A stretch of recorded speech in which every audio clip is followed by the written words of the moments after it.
ప్రజాపాలనలో భాగంగా ప్రభుత్వం ప్రతిష్టాత్మక పథకాలైన ఇందిరమ్మ ఇల్లు, ఇందిర ఆత్మీయ భరోసా, రేషన్ కార్డులు, రైతు భరోసా పథకాలను ఆదివారం పైలట్ ప్రాజెక్టుగా వరంగల్ జిల్లా పర్వతగిరి మండలం జమాలాపురం గ్రామంలో ప్రారంభించారు.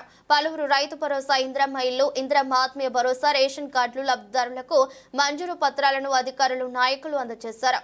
ఈ సందర్భంగా లబ్ధిదారులు ఏపీ న్యూస్ తో మాట్లాడుతూ నిరుపేదలమైన మమ్ములను గుర్తించి మాకు ఇందిరమ్మ ఇల్లు, ఇందిరమ్మ ఆత్మీయ భరోసా, రేషన్ కార్డులు ఇచ్చినందుకు ముఖ్యమంత్రి రేవంత్ రెడ్డికి రుణపడి ఉంటామన్నారు. జిల్లా రంగశ్రీ, మాది జమాల్పురం గ్రామం. మేము పేదలనని మమ్మల్ని గుర్తించి రేవంత్ అన్న మాకు ఈ ఇల్లు, ఇందిరమ్మ ఇల్లు బహుమతిగా ఇచ్చినందుకు మేము రేవంత్ అన్నకు ఎప్పటికీ రుణపడి ఉంటాం. చాలా సంతోషం. పేరు నరసమ్మ, మా ఇంటి పేరు జిల్లులో. నేను ఏం పని చేయను, కూలి పని చేసే బతుకుతా.